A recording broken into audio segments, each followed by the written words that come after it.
Good day, Fed Phoenix fam. So, I was thinking about something. I want to share it with y'all.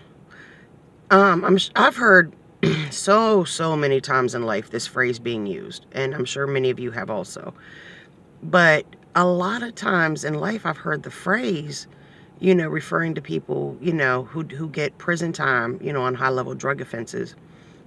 You know, if this person had been white, I mean, let's just put it out there. If this person had been white, or if this person had more opportunities, or come from money, not that people of color do not have opportunities or come from money in some circumstances, but we all know it's disproportionately, bias in our country, that the amount of people of color who have opportunity and come from money, like generational wealth.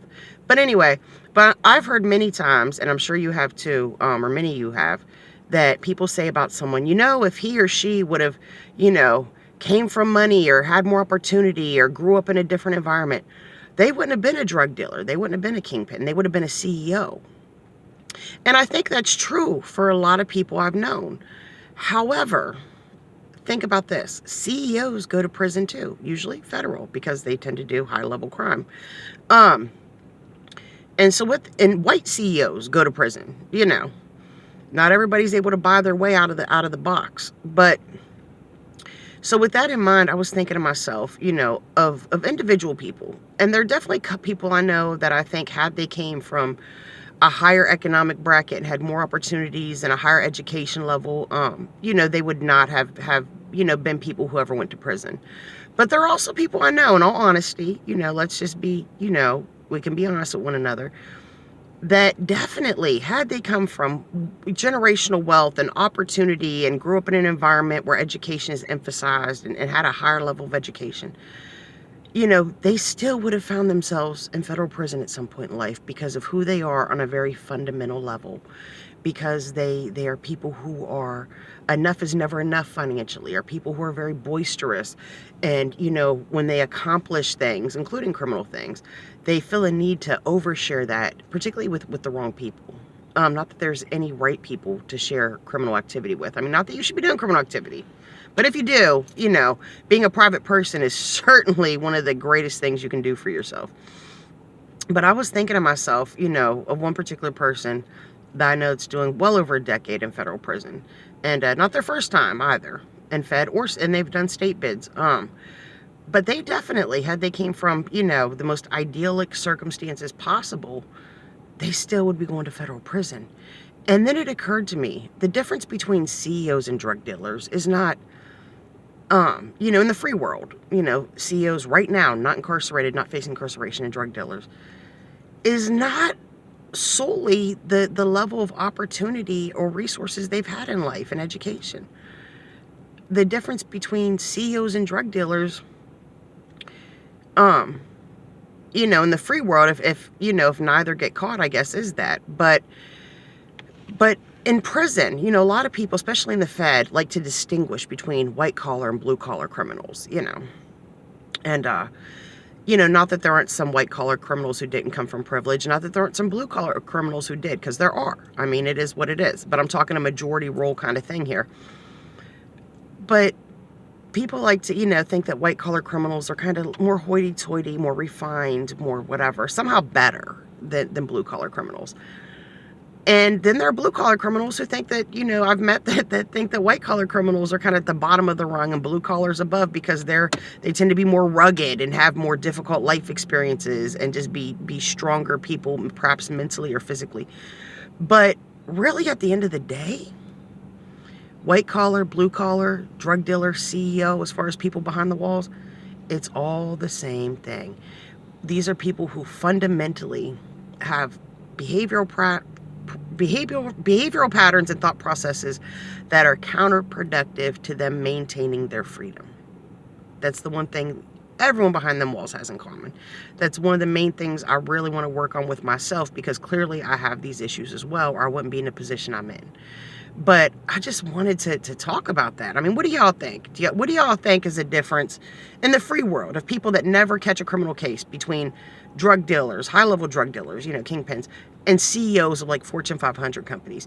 And do you think that there is really any difference intellectually, emotionally, character-wise between drug dealers and CEOs in federal prison?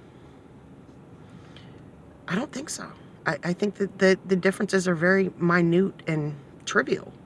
I don't know. I certainly don't think that white or blue collar criminals one is superior to the other by any measure. And I haven't really evaluated to even have an opinion on if I think in the free world, never catching a criminal case, if drug dealers or CEOs are any different either, or what actual differences exist, or if one is better than the other. Because the reality is, if you're a CEO, more often than not, you're writing yourself or having yourself written incredible checks, bonuses, salary, vacation pay, while you're conscious that the bottom rung, the people that are truly putting you in the position you're in, are probably on welfare and struggling to feed their families. And you lose no sleep over this. And I'm not sure that's really any different than a drug dealer who sells drugs to people who then sell them, and knowing somewhere down the food chain is the drug addict, who is a person who's seeking, just like these people sought employment with your company, who's seeking a substance that is detrimental to them, just like these low-level minimum wage jobs are ultimately detrimental in the big picture to people who take them. I don't know. I really don't know if I find a difference between the two outside of incarceration and criminal activity. And I certainly don't see a difference between the two in regards to criminal activity and incarceration. So that's just my thought of the day. CEOs versus drug dealers. What are your thoughts on these things? I would love to hear your feedback. I think it's a really interesting topic and something to really ponder. Or blue collar versus white collar, people in the free world and in prison. What do you feel? I feel that people in general, on a very fundamental level, are all the same. I think we all want the same things. We all want love. We all want peace. We all want happiness. We all want to feel successful. We want to feel accepted. We want, a coat when it's cold. We want something cool to drink when it's hot out. I think on a very fundamental level, all people are the same. But, on leveling up, outside of the very fundamental, basic human beings that we all are, I also don't see many differences. We could go up 100 levels to the most finite, specific details about a person. That's where I think we're going to find a lot of differences between CEOs and drug dealers in the free world, CEOs and drug dealers that are incarcerated, CEOs that are incarcerated, CEOs that are in the free world, drug dealers who manage to actually succeed at their trade, and those who find themselves in prison at some point. That's when we'll start finding differences, when we really put people under a microscope. But really, in the big picture, in the grand scheme of things, I see no difference. Maybe you do. So let me know what you think. I would love to hear your feedback. But that was just a thought that I wanted to share with you. Drug dealers versus CEOs.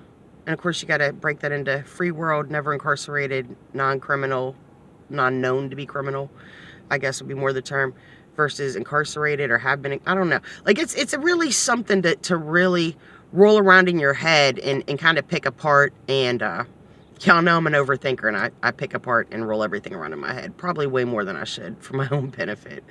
But that was my thought today that I wanted to share with y'all. If you like the video, feel free to subscribe, hit notifications if you want to see new content when it drops.